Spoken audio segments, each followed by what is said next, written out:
This is just a sample of the audiobook. To get the complete audiobook, access the link posted in the first comment. Narrating your own book. Should you be a do-it-yourselfer? There are a few good reasons to narrate your own book, and as you will see, many more reasons why you should not. Why you should. 1. It's your book and your words, so you can tell your story best. You know your characters, your story, your subject, and the thinking behind your words better than anyone else. 2. You keep more money. If you pay a narrator, you will either share royalties or pay them up front to produce your audiobook.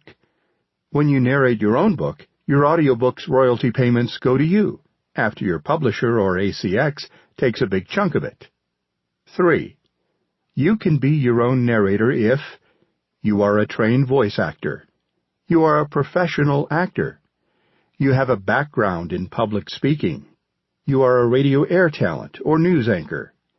You have read a lot of books for volunteer studios like Learning Ally and feel comfortable behind a microphone. None of the above? Then get a professional to do it, please. It really is a lot harder than it looks. You could perform surgery on your own brain, too, but wow, what a mess.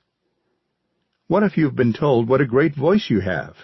Having a good voice is a very small part of audiobook narration.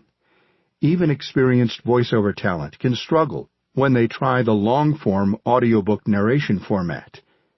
Imagine a bunch of reviews on your book page complaining about the narrator. That's not something you want your readers to see.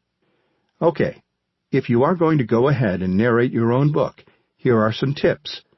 First, take the test created by top audiobook narrator and one of my inspirations, Sean Pratt, who writes in his blog at SeanPrattPresents.com. Set up a table and chair, along with a book or music stand, in some confined place in your home.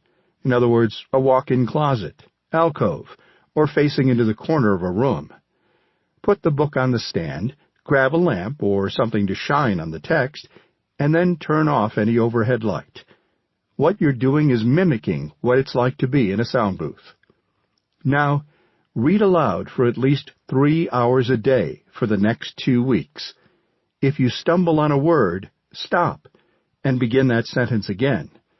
If you come across a word, phrase, or person that you don't know and can't pronounce, stop. Go online and look it up. No guessing. And don't just drone on and on, people. Your job is to entertain me, the listener. So keep up the energy, delivery, and tempo. Got that? Good. That's the test. Now that you've passed the test, listen to the playback. That will go a long way to tell you whether you should narrate your own book. Narration tricks of the trade. For fiction, listen to professionally produced audiobooks in order to pick up on how audiobook narrators create great performances and emotional depth as they bring the words off the page. Unless you are paying a producer to be in the recording studio with you, you are entering the world of directionless storytelling. Almost all audiobooks are now narrated by actors without directors. Showcase the story, not your voice. Stop trying to sound good.